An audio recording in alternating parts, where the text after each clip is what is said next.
पाठ 6 मुद्रा कार्यपत्रक 49। प्रश्न है, नीचे दिखाए गए नोटों के मूल्यों का योग रिक्त स्थान में भरिए। तो यहाँ पे कुछ नोट दिए हुए हैं, इनको जोड़कर हमको इस खाली स्थान में लिखना है। तो पहला यहाँ पे पहले से किया हुआ था। देखिए 20 का नोट, 10 का नोट, 5 का नोट, 2 का नोट और 1 का नोट। इन पांचों को जब जोड़े तो आया 38 रुपए। उसी तरह से बाकी चीज है उसको हम लोगों ने जोड़ा है। 50 रुपए, 20 रुपए, 10 रुपए, 5 रुपए और 2 रुपए। जब इन सभी को जोड़े हम लोग तो हो गया है 50 20 70, 70 10 80, 80 5 85 और 2 87 रुपए। इसको यहाँ पे हम लोगों ने लिख दिया है। इसके बाद जो अगला है इसको जोड़ने पर आया है 185 रुपए। इसके बाद जो अगला है उसको जोड़ने पर आया है 380 रुपए। और फिर अगला है इसको जोड़ने पर आया है 870 रुपए। और जो लास्ट है इसको जोड़ने पर आया है 1350 रुपए। देखिए यहाँ पे 500 500 के दो नोट 1000 हो गया। ये 1000 और 200 1200, ये 1300 और ये 50 1350 रुपए। कार्यपत्रक 50 हल कीजिए। पहला प्रश्न है, विमला ने 20 रुपए का केला, 25 रुपए का सेब तथा 35 रुपए का अंगूर खरीदा। बताइए उसे दुकानदार को कितने रुपए देने होंगे। तो यहाँ पे देखिए केला 20 रुपए का है, सेब 25 रुपए का है, अंगूर 35 रुपए का है। और जब इन तीनों फलों को जोड़ेंगे तो कुल रुपए आएगा 80 रुपए। तो यहाँ पे हम लोग लिख देंगे कि दुकानदार को उसे देने होंगे 80 रुपए। अगला प्रश्न है, राम ने अपने दोस्त श्याम को 50 रुपए का एक नोट, 10 रुपए का 2 नोट, 5 रुपए के 2 सिक्के तथा 1 रुपए का 1 सिक्का दिया। तो बताइए उसने श्याम को कुल कितने रुपए दिए। तो देखिए 50 रुपए का कितना नोट दिया, तो 1 नोट दिया यानी ये 50 रुपए हुआ। 10 रुपए का कितना नोट दिया, तो 2 नोट दिया यानी 10 गुणे 2 बराबर 20 रुपए ये हो गया। 5 रुपए के कितने सिक्के दिए, 2 सिक्के दिए यानी 2 गुणे 5 बराबर 10 रुपए ये हो गया। और 1 रुपए का कितना सिक्का दिया, तो 1 सिक्का दिया तो यानी ये 1 रुपए हुआ। और जब सभी रुपए को जोड़ेंगे तो ये हो जाएगा 50 20 70, 70 10 80 और 1 81 रुपए। तो उसने श्याम को कुल 81 रुपए दिए। इसके बाद तीसरा प्रश्न है, आप 12 रुपए देने के लिए कौन कौन से नोट तथा सिक्के का उपयोग कर सकते हैं। तो हम लोग देखिए 12 रुपए देने के लिए 10 का 1 नोट का और 1 रुपए के 2 सिक्के का उपयोग कर सकते हैं। इसके अलावा 5 के 2 सिक्के का और 2 के 1 सिक्के का उपयोग करके हम लोग 12 रुपए दे सकते हैं। अगला प्रश्न है, सलीम दुकानदार को एक चॉकलेट के लिए 5 रुपए का 1 नोट, 2 रुपए का 1 नोट तथा 1 रुपए के 2 सिक्के देता है। तो बताइए उस चॉकलेट की कीमत क्या होगी। तो देखिए सलीम क्या करता है, 5 रुपए का 1 नोट देता है यानी वो 5 रुपए हो गया। 2 रुपए का भी 1 नोट देता है यानी वो 2 रुपए हो गया। और 1 रुपए का 2 सिक्का देता है यानी वो 2 रुपए हुआ। 1 गुना 2 बराबर 2 रुपया। तो टोटल चॉकलेट का दाम कितना हुआ, तो 5 2 7 और 2 9 रुपए यानी उस चॉकलेट की कीमत होगी 9 रुपए। कार्यपत्रक 51 यहाँ पे देखिए एक विज्ञापन दिया है। इस विज्ञापन में कई सारी वस्तुएं हैं जिनका मूल्य इनके सामने अंकित है। जैसे बैग 150 रुपए, ये खिलौना 100 रुपए, बैडमिंटन 150 रुपए, बैट 250 रुपए। इसके अलावा और भी है, बॉल 10 रुपए, पेन 15 रुपए, जूता 275 रुपए, डॉल 35 रुपए, टी शर्ट 150 रुपए, घड़ी 125 रुपए, थर्मस यानी बोतल 50 रुपए, 15 रुपए की एक किताब। तो प्रश्न यहाँ पे आता है कि उपर्युक्त विज्ञापन के आधार पर निम्नलिखित प्रश्नों के उत्तर दीजिए। तो यहाँ पे प्रश्न है, यदि आप एक स्कूल बैग, एक पेन एवं एक गेंद को खरीदते हैं तो आपको दुकानदार को कितने रुपए देने होंगे। तो हम लोग क्या करेंगे, सबका रेट यहाँ पे लिख लेंगे। तो स्कूल के बैग का रेट है 150 रुपए, पेन का रेट है 15 रुपए और गेंद का रेट है 10 रुपए। अब इन तीनों को हम लोग जोड़ देंगे तो जोड़ने पे आया 150 जोड़ 15 जोड़ 10 बराबर 175 रुपए। यानी हमको इन तीनों चीजों को खरीदने के लिए दुकानदार को 175 रुपए देने होंगे। इसके बाद है, यदि आपके पिताजी आपको जन्मदिन पर 500 रुपए देते हैं और आपको अपनी पसंद की चीजें खरीदने को कहते हैं तो आप इस दुकान से कौन कौन सी वस्तुएं खरीदेंगे एवं उसके लिए दुकानदार को कितने रुपए देंगे। तो देखिए 500 रुपए का नोट दिया है पिताजी ने और हमको ये सारी चीजें खरीद लेनी है। तो क्या करेंगे हम लोग, देखते हैं। तो देखिए हम लोग क्या क्या खरीदेंगे। तो खरीदेंगे टी शर्ट, घड़ी, बैग, थर्मस यानी बोतल, बॉल और पेन। यहाँ पे टी शर्ट की कीमत 150 रुपए, घड़ी की कीमत 125 रुपए, बैग की कीमत 150 रुपए। तो ये तीनों मिला के हुआ 425 रुपए। इसके अलावा और तीन चीजें, थर्मस का रेट 50 रुपए, बॉल की कीमत 10 रुपए और पेन की कीमत 15 रुपए, यानी टोटल हुआ 500 रुपए। तो हमारे पिताजी जब हमको 500 रुपए देंगे तो हम इनसे ये सारी चीजें खरीद लेंगे। इसके अलावा अगला क्वेश्चन है, इसमें देखिए कार्यपत्रक 52 में कि पिछले पृष्ठ के आधार पर निम्न प्रश्नों के उत्तर दीजिए। तो प्रश्न है, यदि आपको दुकान से एक गुड़िया, एक बैट, एक कलम और एक टी शर्ट को खरीदना हो तो बताइए इसके लिए आपको दुकानदार को कितने रुपए देने होंगे। तो देखिए गुड़िया के लिए 35 रुपए, बैट के लिए 250 रुपए, कलम के लिए 50 रुपए और टी शर्ट के लिए 150 रुपए। इन सभी को हम लोग जोड़ देते हैं। तो आइए जोड़ते हैं। 5 और 5 हुआ 10 का 0 हासिल 1। इसके बाद 3 और 5 8, 8 1 9, 9 5 14, 14 और 1 हासिल 15 का 5 हासिल 1। इसके बाद 1 और 1 2, माफ कीजिए 1 और 2 3, 3 और 2 5, 3 और 2 5। यहाँ पे 4 आएगा, 450 रुपया। तो इन सभी चीजों को खरीदने के लिए हमको दुकानदार को 450 रुपए देने होंगे।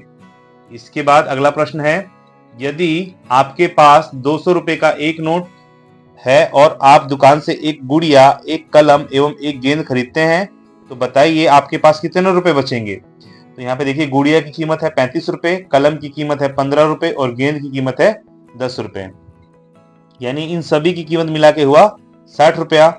और हमारे पास था कितना, 200 रुपया। तो 200 रुपए में से हम लोग 60 रुपए को घटा देंगे तो बराबर बचेगा 140 रुपए। तो हमारे पास सब चीज खरीदने के बाद 140 रुपए बच जाएंगे।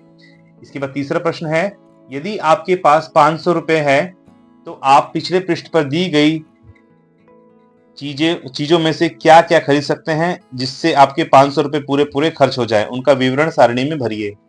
तो यहाँ पे पहले से किया हुआ है कि स्कूल बैग, बैट और खिलौना खरीदने के बाद 500 रुपए का ये हो जाता है। हमने भी यहाँ पे बनाया है कि 500 रुपए जब हमारे पास होंगे तो क्या क्या चीज हम लोग खरीद सकते हैं। तो देखिए घड़ी, जूता, बोतल, गुड़िया और पेन, जब इन सभी चीजों को खरीदेंगे तो ये 500 रुपए का पूरा हो जाएगा। इसके बाद टी शर्ट, बैट, भालू यानी खिलौना जो है इसको खरीदेंगे तो ये भी 500 रुपए का हो जाएगा। इसके बाद है बैग, बैडमिंटन, टी शर्ट और बोतल, जब इनको भी खरीदेंगे तो ये 500 रुपए का हो जाएगा। और फिर है घड़ी, बॉल, पेन, बैट, खिलौना, जब इन सभी चीजों को भी खरीदेंगे तो ये 500 रुपए का हो जाएगा। तो इन सभी चीजों को जब हम लोग बारी बारी से खरीदेंगे तो ये 500 रुपए का होता है। कार्यपत्रक 53 हल कीजिए। प्रश्न है, शैलवी ने दुकानदार से 55 रुपए की कॉपी एवं पेंसिलें खरीदी। यदि उसने दुकानदार को 100 रुपए का नोट दिया तो बताइए दुकानदार उसे कितने रुपए लौटाएगा। तो यहाँ पे देखिए कॉपी और पेंसिल की कीमत है 55 रुपए, दुकानदार को शैलवी ने दिए 100 रुपए, तो कितने रुपए बचेंगे। तो उस 100 रुपए में से 55 रुपए का जो कॉपी पेंसिल आया है उसको माइनस कर देंगे तो बचेगा 100 में से 45 जाएगा तो 45 रुपए, 55 जाएगा तो 45 रुपए बचेगा, यानी दुकानदार शैलवी को 45 रुपए वापस लौटाएगा। अगला प्रश्न है, सीमा और उसका भाई घर से अपने विद्यालय ऑटो से जाते हैं। घर से विद्यालय तक के लिए ऑटो भाड़ा 10 रुपए प्रति व्यक्ति है। विद्यालय पहुंचने पर सीमा ने ड्राइवर को 50 रुपए का नोट दिया। वह दोनों का भाड़ा लेने के बाद कितने रुपए लौटाएगा। तो देखिए ऑटो का भाड़ा है 10 रुपए प्रति व्यक्ति और व्यक्ति यहाँ पे कौन है, कितने हैं, तो 2 हैं, सीमा और उसका भाई। तो भाड़ा कितना हुआ दोनों का, 10 गुना 2 बराबर 20 रुपए हुआ भाड़ा इनका। तो ड्राइवर को दिए इन्होंने 50 रुपए, तो शेष कितना रुपए बच जाएगा। तो शेष रुपए बचेगा 50 में से 20 को घटा देंगे तो 50 में से 20 गया तो बच गया 30 रुपया। इसके बाद तीसरा प्रश्न है, मीना की मां ने उसे 1 लीटर दूध लाने के लिए 100 रुपए का नोट दिया। दूध की कीमत 56 रुपए प्रति लीटर है। तो दुकानदार मीना को कितने रुपए वापस करेगा? तो यहाँ पे देखिए, दूध की कीमत है 56 रुपए प्रति लीटर, यानी 1 लीटर की कीमत 56 रुपए। माँ ने कितने रुपए दिए मीना को? तो 100 रुपए दिए। तो कितने रुपए बचेंगे? तो 100 में से 56 रुपए माइनस कर देंगे तो आएगा 44 रुपए। तो दुकानदार मीना को 44 रुपए वापस करेगा। इसके बाद देखते हैं कार्यपत्रक 54। कार्यपत्रक 54 में प्रश्न है, किसी दुकान की कुछ वस्तुओं के मूल्य इस प्रकार है। केला 50 रुपए प्रति दर्जन, बिस्कुट 15 रुपए पैकेट, जलेबी 140 रुपए किलो, जूस 40 रुपए प्रति गिलास, लट्टू 35 रुपए, ये स्पिनर है, फिजिट स्पिनर बोलते हैं इसको, ये 60 रुपए का है। बास्केट जो है टोकरी, ये 82 रुपए की है। और जो चॉकलेट है 7 रुपए की एक चॉकलेट है। तो आइए प्रश्न करते हैं, एक बिस्कुट तथा एक टोकरी का मूल्य कितना होगा? तो देखिए यहाँ पे बिस्किट का मूल्य है 15 रुपए और टोकरी का मूल्य है 82 रुपया। अब दोनों को जोड़ देंगे तो ये आएगा 97 रुपए। इसके बाद है, 2 गिलास जूस का मूल्य कितना होगा? तो देखिए एक गिलास जूस का मूल्य है 40 रुपया। तो 2 गिलास जूस पूछा है तो 40 को 2 से गुणा करेंगे तो ये आ जाएगा 80 रुपया। इसके बाद है, आधा दर्जन केले का मूल्य कितना होगा? तो यहाँ देखिए एक दर्जन केले का मूल्य है 50 रुपए, तो हमको आधा दर्जन लेना है, तो यानी इसको 2 से भाग कर देंगे। तो 1/2 से भाग करेंगे तो ये कट जाएगा, ये हो जाएगा 25 दूनी 50। तो आधे दर्जन केले का मूल्य जो होगा वो होगा 25 रुपया। इसके बाद है, 5 चॉकलेट का मूल्य कितना होगा? तो यहाँ पे है 7 रुपए का एक चॉकलेट, तो 5 चॉकलेट, तो 7 को 5 से गुणा कर देंगे तो आ जाएगा 35 रुपए। तो 5 चॉकलेट का मूल्य होगा 35 रुपए। इसके बाद है, आधा किलो जलेबी, एक लट्टू तथा एक स्पिनर का कुल मूल्य कितना होगा? तो यहाँ पे देखिए जलेबी की कीमत थी 140 रुपए, तो यहाँ पे हमको 40 रुपए किलो, तो यहाँ पे हमको आधा किलो ही लेना है। तो 140 को 2 से भाग करेंगे तो आएगा 70 रुपए। आधा किलो जलेबी का कीमत 70 रुपए, एक लट्टू का कीमत था 35 रुपए तथा एक स्पिनर का कीमत था 60 रुपए। तो इन तीनों को हम लोग जोड़ देते हैं तो आता है 165 रुपए और ये इन तीनों का मूल्य होगा। इसके बाद अगला प्रश्न है, यदि आपके पास 50 रुपए तथा 20 रुपए का नोट हो तो आप कौन कौन सी वस्तुएं खरीद सकते हैं? तो अगर हमारे पास 50 रुपए का एक नोट और 20 रुपए का एक नोट हो, यानी हमारे पास कुल 70 रुपए हो, तो हम लोग क्या क्या खरीदेंगे? तो एक लट्टू खरीद सकते हैं 35 रुपए का, और 5 चॉकलेट खरीद सकते हैं 7 रुपए प्रति चॉकलेट के हिसाब से, इसकी कीमत 35 रुपए होती है। तो जब एक लट्टू की कीमत और 5 चॉकलेट की कीमत को जोड़ेंगे तो ये 70 रुपए ही होगा। तो इन 70 रुपए से ये हम लोग 2 चीजें खरीद सकते हैं। कार्यपत्रक 55, समझकर खाली जगह को भरिए। यहाँ पे देखिए 200 रुपए का एक नोट है, तो हमको बताना है कि ये जो नोट है ये कितने नोट होंगे जो कि जब ये 200 के बराबर हो जाएंगे। जैसे ये 100 का एक नोट है, तो जब 2 नोट लाएंगे तब ये 200 के बराबर होगा, यानी 2 गुणे 100 बराबर 200 रुपए हो जाएगा। तो ऐसे ही बाकी नोटों की हमको गणना करनी है। तो 50 रुपए के कितने नोट लाएंगे कि ये 200 रुपए हो जाए? तो 50 रुपए के हम लोग 4 नोट लाएंगे, तो 50 को जब 4 से गुणा करेंगे तो ये 200 ही आता है, यानी 50 रुपए के 4 नोट लाएंगे तो ये 200 के बराबर होगा। उसी प्रकार 20 का कितना नोट लाएंगे? तो 20 के हम लोग 10 नोट लेके आएंगे तो ये 200 के बराबर होगा। 10 का है, अब 10 के कितने नोट लाएंगे? तो 10 के हम 20 नोट लेके आएंगे तो ये 200 के बराबर होगा। 10 गुणे 20 बराबर 200। इसके बाद 5 का कितना नोट? तो 5 के जब 40 नोट लेके आएंगे, क्योंकि 40 गुणा 5 होता है 200, तो ये 200 के बराबर हो जाएगा 40 नोट। इसके बाद 2 रुपए के कितने नोट?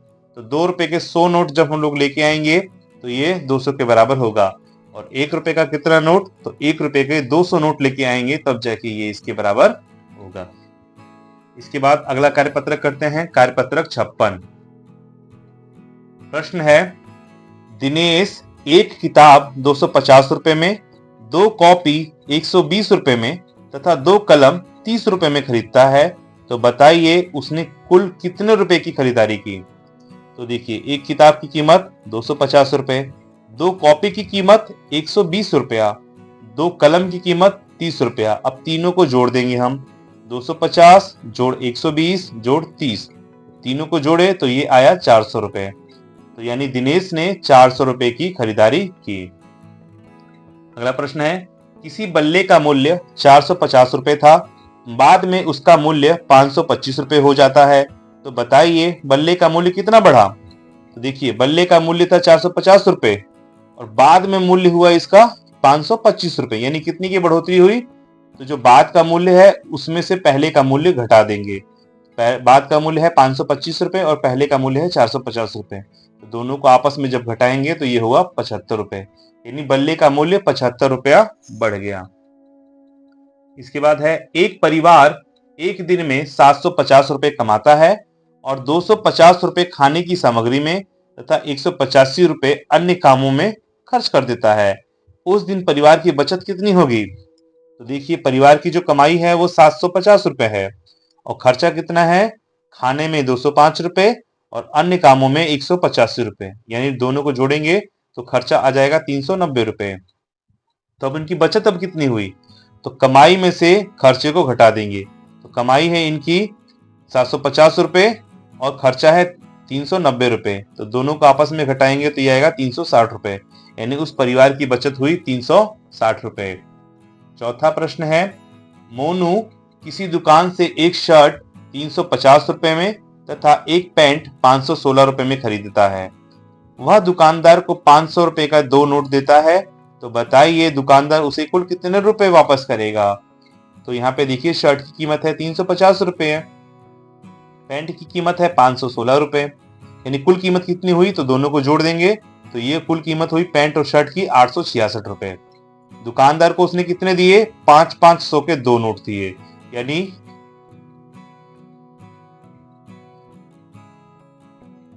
500 गुना 2 बराबर 1000, यानी शेष रुपए कितने बच गए। तो दुकानदार को जो रुपए दिए थे उसमें से इसकी कुल कीमत घटा देंगे तो शेष रुपए हमारा निकल जाएगा। तो 1000 रुपए दिए थे दुकानदार को, उसमें से 866 रुपए घटा देंगे तो ये बच जाएगा 134 रुपए। कार्यपत्रक 57, रामू एक दुकान से कुछ सामग्री खरीदता है जिसका मूल्य तालिका में नीचे दिया गया है। देखिए सामग्री है यहाँ उसकी मात्रा है और यहाँ पे उसका मूल्य है। चावल का मूल्य है 5 किलो का 300 रुपए, दाल का कीमत है 3 किलो 480 रुपए का, नमक है 2 किलो 50 रुपए का और सोयाबीन है 1 किलो 180 रुपए का। तो आइए इसी पे कुछ प्रश्न दिए हैं उसको बनाते हैं। लिखा है 2 किलो चावल का मूल्य कितना होगा। 2 किलो चावल का मूल्य कितना होगा। तो यहाँ पे देखिए 5 किलो चावल का मूल्य था 300 रुपए, तो 300 को हम लोग 5 से भाग दे देंगे, तो 300 को जब 5 से भाग देंगे तो ये आया 60 रुपए, यानी चावल का 1 किलो का कीमत होगा 60 रुपए। तो हमको 2 किलो कीमत निकालना है, ये हो जाएगा 60 गुणा 2 बराबर 120 रुपए। तो 2 किलो चावल का मूल्य हुआ 120 रुपए। अगला है, यदि रामू को 1 किलो दाल तथा 1 किलो चावल लेना है तो वह दुकानदार को कितने रुपए देगा। तो देखिए दाल की कीमत थी 480 रुपए 3 किलो का, जब हमको 1 किलो का दाम निकालना है तो हम लोग 3 से इसको भाग दे देंगे तो निकल जाएगा दाल की कीमत 1 किलो जो है वो 160 रुपए का, और चावल का कीमत हम लोग निकाल ही लिए हैं कि 1 किलो 60 रुपए का होगा, तो जब दाल और चावल की कीमत जोड़ देंगे तो ये आ जाएगा 220 रुपए। इसके बाद है 1 किलो सोयाबीन तथा 3 किलो चावल खरीदने पर किसका मूल्य अधिक होगा। तो देखिए 1 किलो सोयाबीन की कीमत थी 180 रुपए और 3 किलो चावल का कीमत कितना होगा, तो 60 रुपए का 1 किलो था, तो 3 किलो का कितना हुआ, तो इसको गुना कर देंगे 3 से, 6 तिया 18, 180 रुपए, यानी सोयाबीन की कीमत भी 180 रुपए और चावल की कीमत भी 180 रुपए होगी, यानी सोयाबीन और चावल की कीमत दोनों बराबर हो जाएगी। अगला है 1 किलो सोयाबीन का मूल्य तथा 2 किलो नमक के मूल्य में कितने का अंतर होगा। यहाँ पे देखिए 1 किलो सोयाबीन का कीमत है 180 रुपए और 2 किलो नमक का कीमत है 50। यहाँ पे देखिए 2 किलो नमक का कीमत 50 रुपए ही होगा, गलत लिखा हुआ यहाँ पे, 2 किलो नमक का कीमत 50 रुपए, क्योंकि यहाँ पे दिया हुआ पहले से ही 2 किलो नमक बराबर, देखिए 2 किलो नमक बराबर 50 रुपए। तो हम लोग इसको घटा देंगे 2 किलो एक सोयाबीन में से, ये हो जाएगा 180 माइनस 50 बराबर 130 रुपए। यानी नमक और सोयाबीन के मूल्य में अंतर होगा 130 रुपए का। इसके बाद अगला प्रश्न है, यदि रामू हर सामग्री 1-1 किलो खरीदता है तो वह दुकानदार को कितने रुपए, वह दुकानदार को 500 रुपए का नोट देता है, तो बताइए दुकानदार उसे कितने रुपए वापस करेगा। तो यहाँ पे हम लोग बारी बारी से सबका रेट लिख लेंगे। चावल 1 किलो बराबर 60 रुपए, 1 किलो चावल 60 रुपए का, दाल 1 किलो 160 रुपए का, नमक 1 किलो 25 रुपए का और सोयाबीन 1 किलो 180 रुपए का। जब इन सभी का रेट हम लोग जोड़ेंगे तो ये हो जाएगा 425 रुपए। अब हमने दुकानदार को कितना रुपए दिया, रामू ने 500 रुपए दिया, तो 500 रुपए में से हम लोग 425 को घटा देंगे, तो 500 माइनस 425 बराबर ये आ जाएगा 75 रुपए। यानी दुकानदार उसे कितने रुपए वापस करेगा, तो 75 रुपए। तो इसी के साथ ये चैप्टर हमारा यहीं पे समाप्त होता है। मिलते हैं किसी अन्य अध्याय में।